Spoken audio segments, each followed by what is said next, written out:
Assalamualaikum warahmatullahi wabarakatuh. Shalom, Om Swastiastu, Namo Buddhaya, salam kebajikan. Perkenalkan, nama saya Fenitania Ginting. Di sini saya akan menjelaskan materi tentang istilah dan pengertian hukum internasional. Hukum internasional berdasarkan isinya didasarkan pada rekomendasi Konvensi Wina tahun 1969 yang direkomendasikan melalui klasifikasi hukum internasional, yaitu dibagi menjadi dua, yaitu yang pertama hukum perdata internasional. Istilah hukum perdata internasional atau HPI yang digunakan di Indonesia sekarang ini merupakan terjemahan dari istilah seperti Private International Law, International Private Law, Internationalist Private Res. Terus yang selanjutnya yang kedua yaitu dalam perkembangan Indonesia, hukum perdata internasional ini sering disebut sebagai hukum pergaulan internasional, sehingga di setiap negara memiliki kaidah HPI-nya masing-masing. Contohnya yaitu HPI Indonesia, HPI Jerman, HPI Inggris, dan HPI Belanda ataupun yang lain-lainnya. Nah, sedangkan menurut Prof. Mokhtar Kesumadja berpendapat bahwa hukum perdata internasional ialah keseluruhan kaidah dan asas-asas hukum yang mengatur hubungan perdata yang melintasi batas negara.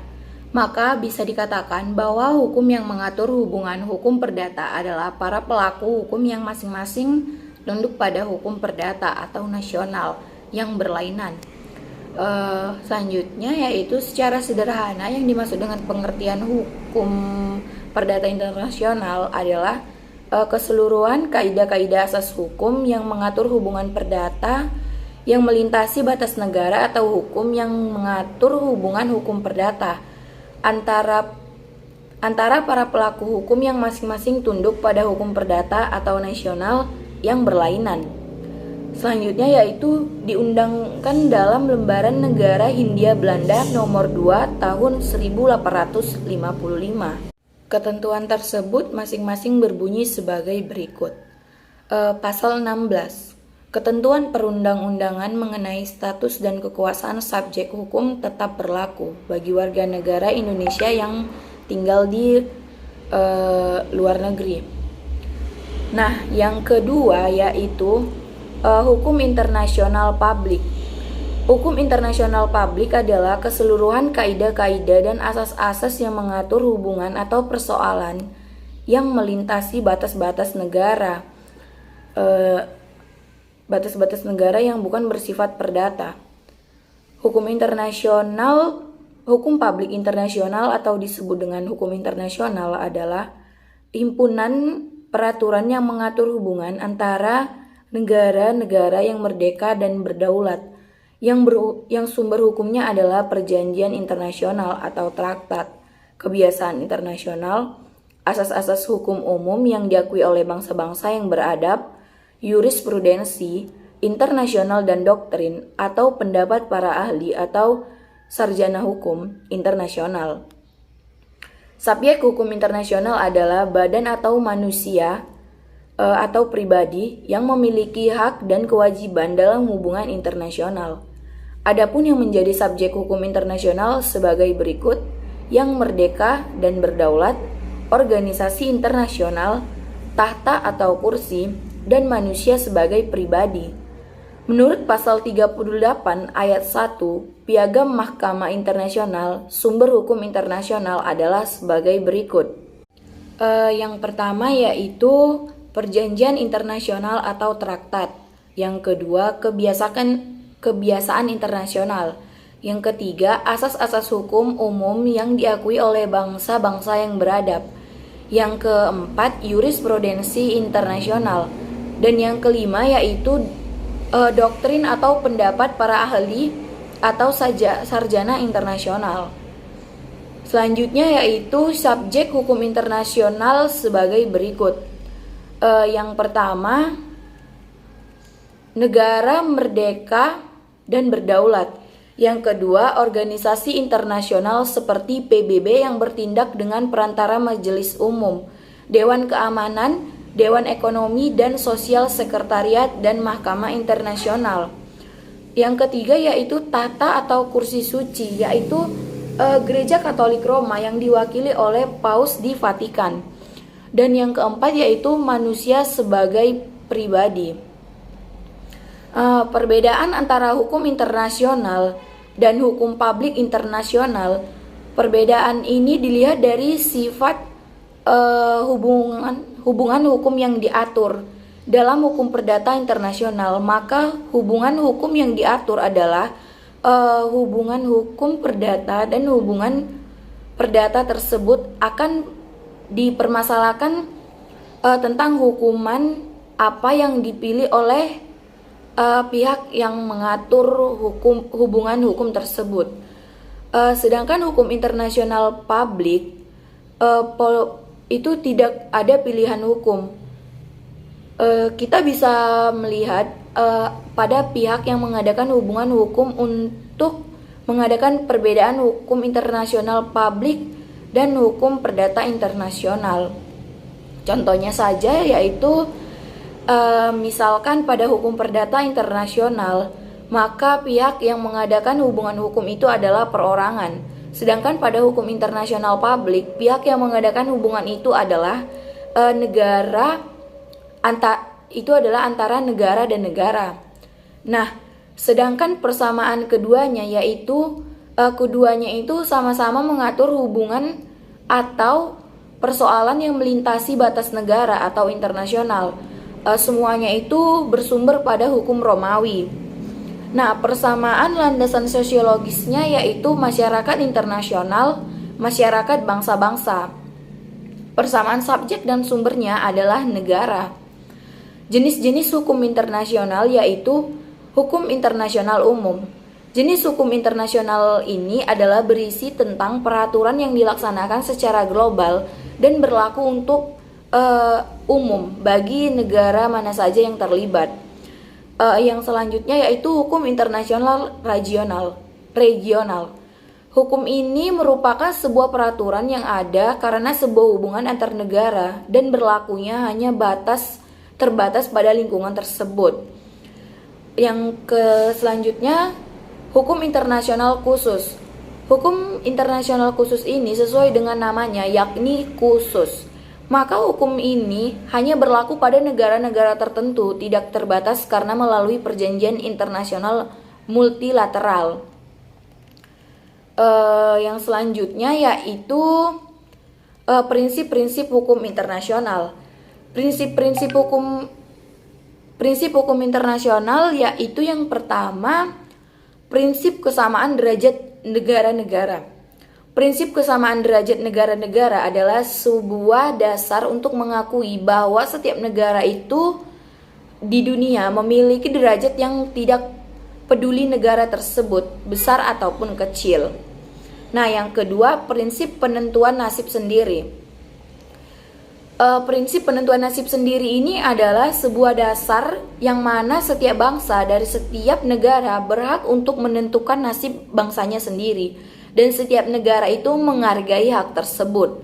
Nah, yang ketiga, prinsip non-intervensi. Prinsip non-intervensi ini adalah sebuah prinsip di mana untuk tidak ikut campur dalam urusan bukannya negara sendiri. Nah, materi selanjutnya yaitu dasar-dasar berlakunya hubungan internasional. Yang pertama, teori alam atau kodrat atau natural law. Hukum ideal ini yang didasarkan atas hakikat manusia sebagai makhluk yang berakal atau kesatuan kaidah-kaidah yang dialami pada akal manusia. Hubungan internasional ini tidak lain merupakan hukum alam yang diterapkan pada kehidupan masyarakat bangsa-bangsa. Kelemahannya yaitu yang pertama, konsep alam yang membutuhkan konsep rasio, keadilan keagamaan pada kenyataan banyak ditimbulkan kegaduhan. Nah, yang selanjutnya kurang jelas dan menjadi doktrin yang subjektif. Yang selanjutnya lagi tidak ada perhatian pada praktek aktual antar negara. Dan yang terakhir bersifat sangat samar terutama berkaitan dengan keadilan dan kepentingan MI. Kelebihannya yaitu yang pertama, menjadi dasar moral dan dasar etis hubungan internasional. Oke, yang selanjutnya yaitu teori positivisme. Ketentuan mengikatnya hubungan internasional ini pada kehendak negara itu sendiri untuk tunduk pada hubungan internasional. Nah, kelemahannya yaitu yang pertama, tidak dapat menjelaskan jika ada negara yang tidak setuju apakah HI itu tidak lagi mengikat. Nah, yang kedua, tidak dapat menjelaskan jika negara baru tetap langsung terikat oleh HI. Nah, kelebihannya itu praktek-praktek negara dan hanya peraturan yang benar diitaati menjadi HI. Yang ketiga yaitu teori aliran mazhab Vienna. Ketentuan mengenai HI ini bukan kehendak negara melainkan norma hukum yang merupakan dasar terakhir atau Grundnorm. Nah, kekuatan mengikat HI ini didasarkan pada suatu kaidah yang lebih tinggi lagi. Nah, Pacta sunt servanda sebagai kaidah yang paling tinggi menurut Hans Kelsen. Kelemahannya yaitu tidak dapat menerangkan mengapa kaidah dasar itu mengikat. Teori yang keempat yaitu teori aliran mazhab Prancis. Kekuatan mengikatnya hubungan ini dihubungkan dengan kenyataan-kenyataan hidup manusia, yaitu mengikat karena faktor biologis, sosiologis, sejarah atau fakta kemasyarakatan. Personal yang dihadapi manusia sama dengan persoalan negara-negara. Contohnya yaitu dari HI global atau umum. Contohnya Universal Declaration of Human Rights pada tahun 1984. Nah, contoh HI regional yaitu ASEAN atau Benelux. Contoh HI khusus yaitu OPEC, Perjanjian Antar Negara atau Commonwealth. Bidang kajian hukum internasional yang pertama yaitu masyarakat internasional dan hukum internasional. Ada igum ubi societas, ubi jus, yang bermakna di mana ada masyarakat maka tentu ada hukum. Juga dapat berlaku dalam hubungan internasional. Terdapat 5 dasar sosial yang dasarnya dijaga oleh negara-negara dalam hubungan internasional, yakni keamanan, kebebasan, ketertiban, keadilan, dan kesejahteraan. Menurut Sefriani, sebagian besar masyarakat internasional menerima demikian saja adanya nilai-nilai tersebut tanpa menyadari arti pentingnya masyarakat internasional merupakan landasan sosiologis hukum. Nah, hukum internasional, eksistensi di masyarakat internasional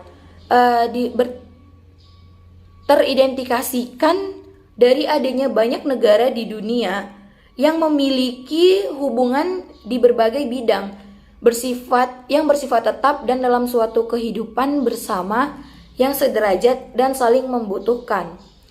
Hukum internasional itu kemudian mendapatkan tempat karena menertibkan, mengatur dan memelihara hubungan internasional. Dibutuhkan hukum guna menjamin unsur kepastian yang diperlukan dalam hubungan yang teratur. Apa sih yang dapat kita pahami saat ini adalah masyarakat hukum internasional itu bukanlah suatu kumpulan negara-negara saja, tetapi berinformasi menjadi masyarakat yang heterogen. Sejumlah aktor-aktor bukan negara atau non-state actors. Nah, setelah disignifikankan terlibat dalam interaksi lintas batas negara dengan negara-negara di dunia dan juga antara sesama aktor bukan negara. Masyarakat internasional pun telah berubah di waktu ke waktu. Perubahan peta politik pasca Perang Dunia yang ditandai oleh lahirnya negara-negara baru dan mulai ditinggalkannya kolonialisme. Perubahan itu terjadi sebagai dampak kemajuan teknologi dan perubahan struktur organisasi masyarakat internasional berkenan dengan timbulnya operasi dan lembaga internasional yang memiliki kedudukan hukum tersendiri. Kedaulatan negara yaitu studi hukum internasional tidaklah dapat menghindari dari apa yang dikenal sebagai kedaulatan. Sebagai sesuatu monopoli yuridiksi yaitu teritorial yang sangat eksklusif, baik dilihat dari dimensi internasional maupun eksternalnya. Istilahnya yaitu kedaulatan merupakan pandangan dari istilah yang dikenal di sejumlah bahasa, yakni sovereign atau Inggris, sovereignty Prancis, dan soveranus yaitu Italia. Nah, yang berakar dari bahasa Latin supranus yang berarti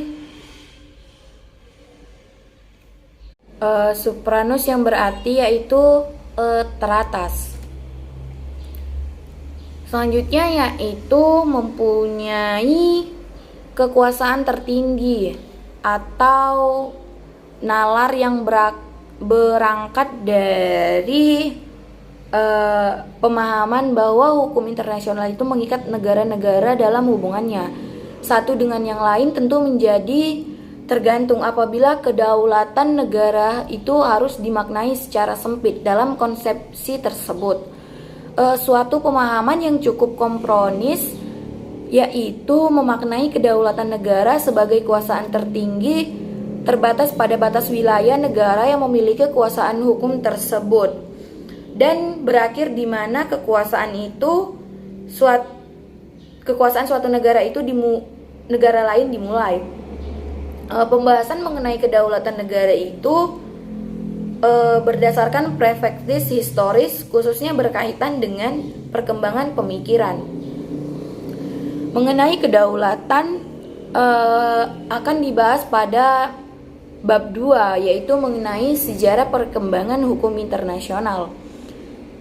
Langsung saja, perkembangan hukum internasional itu sebagai cabang ilmu hukum, yaitu yang saat ini hukum internasional telah diterima sebagai salah satu cabang dari suatu analogi pohon ilmu hukum. 28 kurikulum pendidikan hukum di perguruan tinggi juga mengidentifikasikan bahwa suatu kedudukan hukum internasional itu dipandang sama pentingnya dengan situasi saat ini. Sesungguhnya telah diprediksikan sejumlah sarjana, terutama mereka itu yang memiliki pandangan bahwa hukum internasional itu akan menjadi cabang penting dalam ilmu hukum. Selain itu, realitas ini juga menepis pandangan klasik yang pernah muncul lebih dari seabad lalu, terutama ketika John Austin pernah berargumen bahwa hukum internasional itu bukanlah hukum dalam arti sebenarnya. Nah, yang selanjutnya hukum humaniter internasional seolah selalu dibutuhkan mengingat perang di berbagai belahan bumi. Faktanya yaitu masih terjadi sampai saat ini. Adapun hukum laut internasional seolah tidak pernah kehilangan signifikasinya karena berkaitan dengan batas teritorial laut negara-negara, lalu lintas pelayaran internasional dan eksploitasi sumber daya laut yang berada di luar laut teritorial suatu negara. Masih dalam konteks sejarah, hukum diplomatik dan konsuler merupakan sebuah bidang kajian yang lahir dari kebiasaan-kebiasaan internasional yang berlaku di kalangan wakil-wakil negara.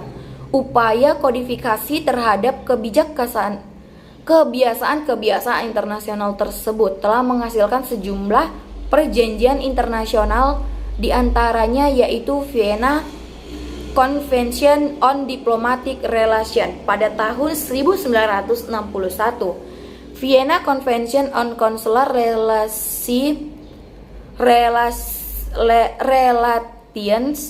yaitu pada tahun 1963, dan Konvensi on Special Missions pada tahun 1969. Yang selanjutnya yaitu kelahiran organisasi internasional yang dibentuk oleh negara telah menjadikan hukum organisasi internasional atau Law of International Organization sebagai bidang baru di abad ke-20. Peran penting ini The United Nations atau Perserikatan Bangsa-Bangsa atau bisa disebut juga dengan PBB dalam mengenai isu-isu global yang multidimensional. Melalui berbagai misi, PBB merupakan faktor yang mendukung hukum organisasi internasional sebagai bidang kajian menarik dipelajari. Bahkan secara spesifik itu hukum internasional itu telah ada. Nah, hukum lingkungan internasional atau International Environmental Law juga menjadi bidang ilmu yang berangkat dari hukum internasional publik yang berkaitan dengan isu-isu lingkungan, lintas negara dan global, atau isu lingkungan lintas negara dapat tercermin dari lahirnya sejumlah instrumen seperti misalnya ASEAN Agreement on Transboundary Haze Pollution itu pada tahun 2002 yang mengatur tentang pencemaran asap di Asia Tenggara, dan tercermin pula dari masalah hukum yang timbul akibat pencemaran lingkungan lintas negara sebagai sengketa antara Argentina dan Uruguay yang diputus oleh Mahkamah Internasional dalam Plumb Case 37. Adapun isu-isu lingkungan global yang berkaitan dengan komitmen negara-negara di dunia terhadap upaya mitigasi dan adaptasi perubahan iklim atau climate change yang melahirkan sejumlah instrumen internasional seperti misalnya United Nations Framework Convention on Climate Change atau UNFCCC.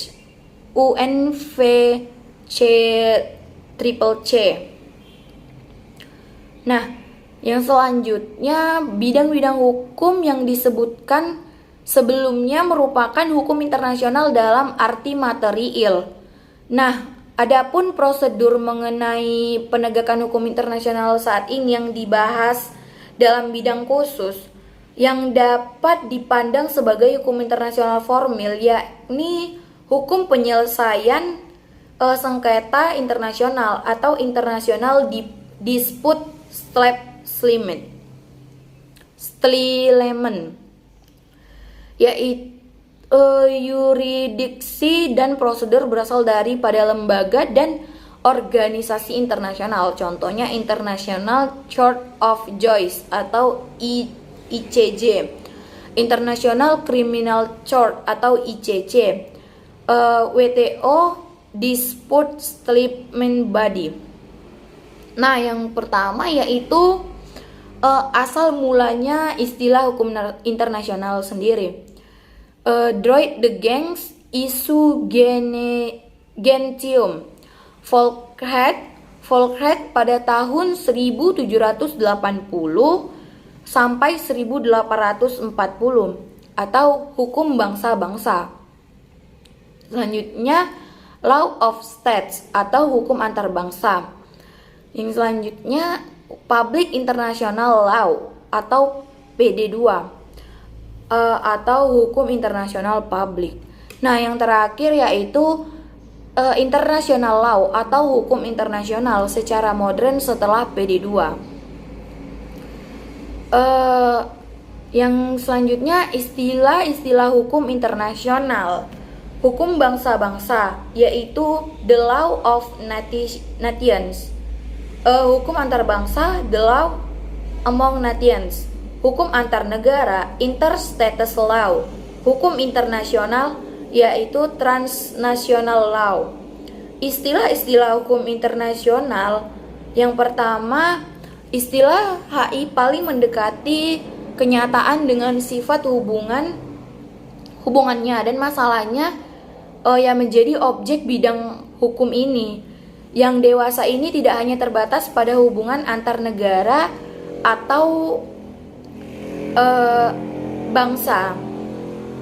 Nah, seperti yang dilaksanakan oleh istilah hukum antar bangsa dan hukum antar negara. Yang selanjutnya, istilah HI dalam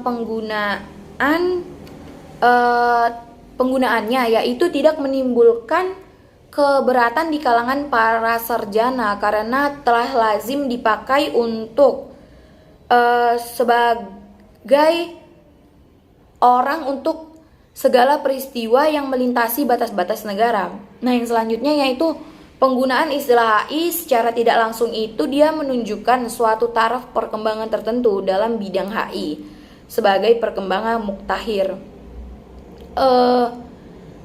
Dalam peristilahan hukum internasional itu sendiri pada dasarnya sama, tetapi dalam persamaan tersebut sedikit terdapat perbedaannya. Hubungan bangsa-bangsa ini istilahnya digunakan pada masa kerajaan-kerajaan dahulu. Hubungan antar bangsa saat itu juga sangat jarang dan masih sederhana.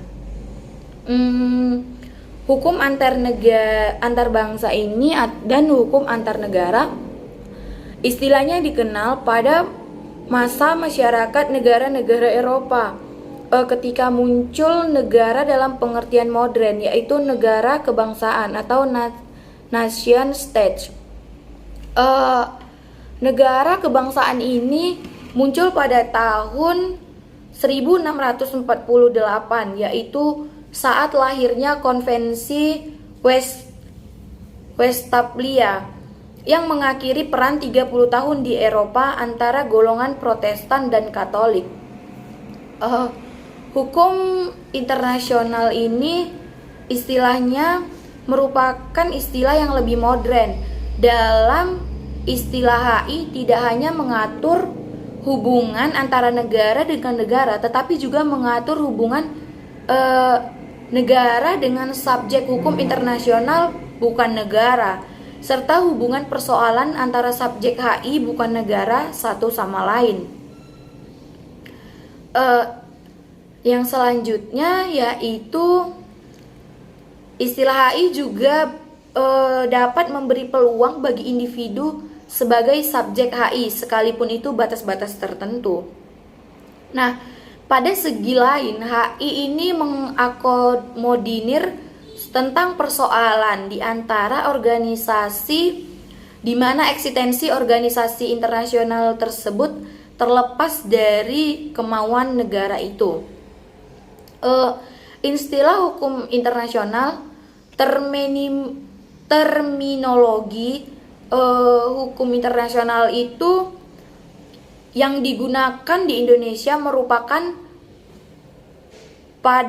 pandangan dari istilah bahasa asing, di antaranya yaitu international law atau Inggris, droit international law, droit international itu Prancis, dan international rights itu Belanda.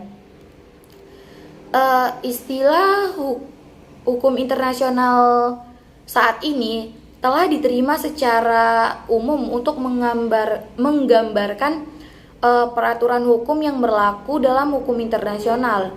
Sejumlah kepustakaan juga menggunakan istilah yang berbeda yang memiliki makna mendekati atau relatif sama dengan hukum internasional, yakni hukum antar bangsa atau the law of nation, hukum antar negara atau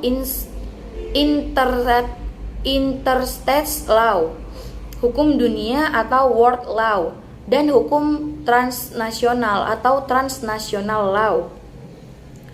The law of nation yang diterjemahkan ke dalam bahasa Indonesia yaitu menjadi hukum bangsa-bangsa, yang satu memiliki akar konseptual pada istilah yang dikenal dalam bahasa Romawi, ius genetium, yaitu hukum yang berlaku antara bangsa-bangsa di zaman Romawi, yang termaksud dalam kaidah-kaidah dan asas-asas hukum yang mengatur hubungan antara orang Romawi dengan bukan orang Romawi, dan antaranya yaitu sesama yang termasuk yaitu yang sesama bukan orang Romawi, dalam perkembangannya yang dikenal dengan ius inter gentes, yang bermakna hukum antar bangsa yang menandakan awal munculnya hukum internasional publik tersebut. Yang selanjutnya materinya yaitu istilah law of nation juga sering dimaknai sebagai dimaknai serupa dengan istilah law among nation. Dan di masa menjelang berakhirnya Perang Dunia II, seorang hakim Mahkamah Agung Amerika Serikat bernama Robert H. Jackson melakukan refleksi terhadap situasi perperangan saat itu dengan mengemukakan pentingnya hukum antar bangsa. Ia juga menyatakan sebagai berikut: awareness of the effect of war on our fundamental laws should bring home to our people the imperative and practical nature of striving for a rule of law among the nations. Nah, yang terjemahannya yaitu kesadaran akan dampak perang terhadap hukum dasar kita itu harus membawa pulang kepada orang-orang kita. Nah, sifat penting dan praktis dari perjuangan kita itu untuk sebuah peraturan hukum di antara bangsa-bangsa. Selanjutnya itu sejumlah pakar juga seakan masih menegaskan bahwa law among nation itu merupakan esensi dari hukum internasional publik yang dipahami saat ini, yaitu istilah hukum antar negara atau interstate law, juga digunakan merujuk pada hukum yang mengatur hubungan antara satu negara dengan negara yang lainnya. Dalam konteks hukum internasional kontemporer, istilahnya itu tentu mengundang suatu kelemahan bahwa subjek hukum internasional tersebut hanyalah negara-negara. Faktanya yaitu kehidupan negara merupakan subjek utama dalam hukum internasional.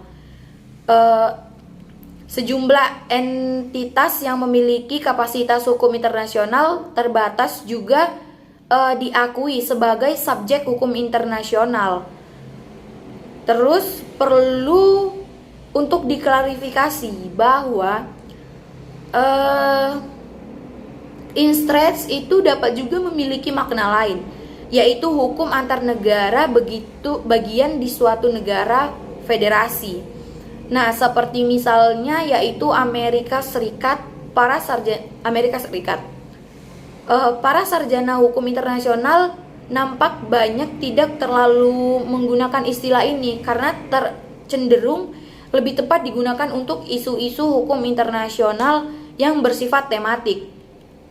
Nah, persamaan dan perbedaan istilah HI dengan HK bangsa-bangsa, HK antar negara dan HK antar negara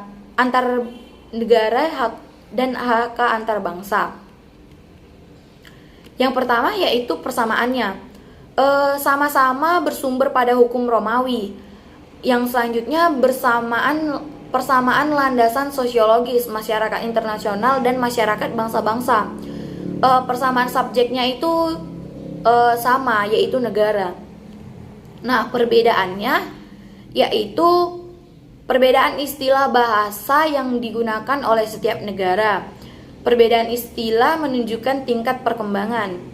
Yang selanjutnya, ius genetium, ius intergentes, hak bangsa-bangsa, hak antar bangsa, dan hak antar negara. Hukum bangsa-bangsa yaitu menunjukkan pada kebiasaan dan aturan hukum yang berlaku dalam hubungan raja pada zaman dahulu. Hukum antar bangsa menunjukkan kapasitas, kompleksitas kaidah-kaidah dan asas-asas hukum yang mengatur hubungan antara anggota masyarakat bangsa-bangsa atau negara yang kita kenal sejak munculnya negara dalam bentuk modern. Yang selanjutnya yaitu perbedaan terletak pada skop hubungan yang diatur. Hubungan bangsa-bangsa yaitu mengatur hubungan antar bangsa. Hukum antar negara yaitu mengatur hubungan antara negara dengan negara atau bangsa dalam bentuk negara. Hak internasional yaitu mengatur yang melintasi batas negara antara negara dengan negara, antara subjek hukum bukan negara dengan negara, antara subjek hukum bukan negara satu dengan yang lainnya. Selanjutnya yaitu sifat perkembangan atau pertumbuhan HI dibandingkan istilah yang lain menunjukkan suatu perubahan yang radikal ke arah pembentukan suatu hukum internasional yang benar-benar universal. Hukum internasional dan hukum di dunia atau world law. Dalam usaha menjelaskan pengertian hukum internasional itu, perlu juga kiranya dikemukakan perbedaannya dengan pengertian hukum di dunia atau world law Webster's yang akhir-akhir ini mulai dipergunakan oleh orang-orang. Nah, yang kedua, pengertian ini menunjukkan pada peta konsep yang mengenai tertib hukum masyarakat di dunia yang berlainan pangkal tolaknya. Pengertian hukum internasional ini didasarkan atas pikiran adanya suatu masyarakat internasional yang terdiri atas sejumlah negara yang berdaulat dan merdeka atau independen. Dalam arti masing-masing berdiri sendiri, yang satu tidak dibawa oleh kekuasaan lain. Dalam rangka ini tidak ada suatu badan yang terdiri atas negara-negara, baik dalam bentuk negara dunia maupun badan supranasional yang lainnya. Dengan perkataan lain, hukum internasional merupakan suatu tertib hukum koordinasi antara anggota masyarakat internasional yang sederajat. Anggota masyarakat internasional itu sendiri tunduk pada hukum internasional sebagai suatu tertib hukum yang merdeka, yang mereka terima sebagai perangkat kaidah dan asas yang mengikat dalam hubungan antar negara. Pengertian hukum dunia atau world law West State Rights berpangkal pada dasar pikiran yang lainnya. Kedua konsep mengenai tertib hukum masyarakat dunia tersebut, di atas keduanya mungkin jika di antara keduanya ini memungkinkan kita untuk melihat konsep yang pertama. Hal ini disebabkan karena tertib hukum internasional yang mengatur masyarakat internasional yang terdiri dari anggota yang sederajat lebih sesuai dengan kenyataan dunia dewasa ini. Kemungkinan terwujudnya suatu negara di dunia yang diatur oleh hukum dunia merupakan suatu hal yang pada waktu sekarang masih jauh dari kenyataan. Kenapa istilah hukum internasional yang kemudian dipakai termasuk dalam perkuliahan saat ini? Alasannya yaitu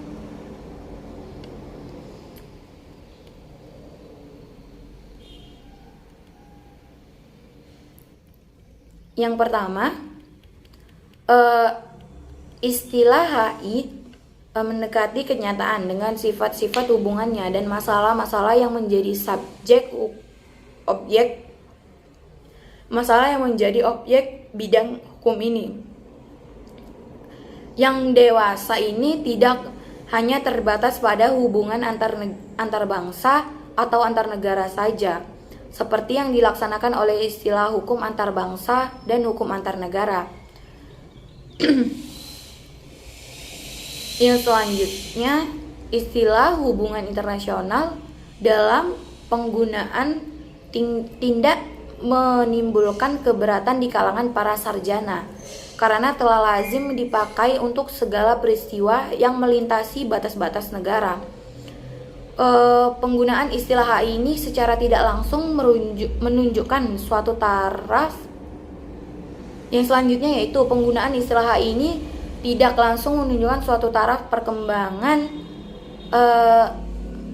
tertentu dalam bidang HI sebagai perkembangan muktahir.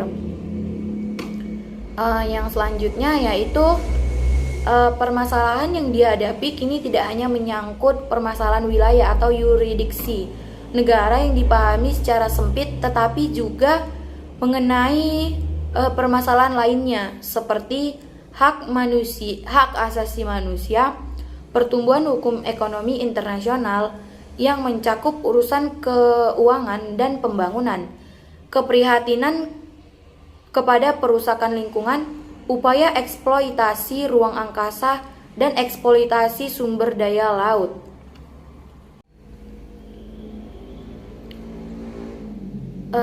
Revolusi dan masa depan HI. Yang pertama yaitu intermunicipal law atau hukum yang mengatur antar negara kota. Hukum ini muncul pada zaman Yunani dan sangat dipengaruhi oleh pandangan tentang hukum alam. Yang selanjutnya, ius gentium. Ius gentium ini adalah hukum yang mengatur bangsa Romawi dan bangsa non-Romawi, atau biasa disebut dengan bangsa lain. Ius gentium ini muncul pada masa Romawi,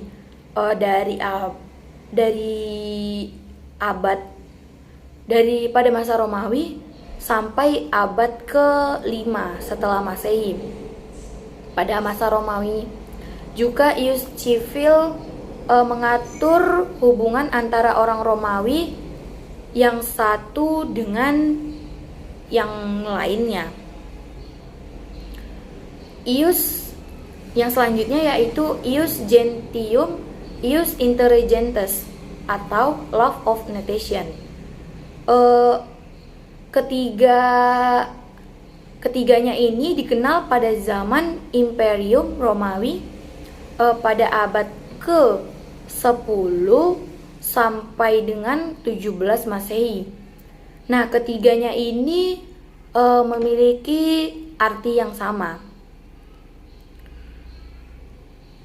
Sekian penjelasan dari saya, lebih dan kurang saya mohon maaf karena yang dapat saya jelaskan pada saat ini hanya segini saja.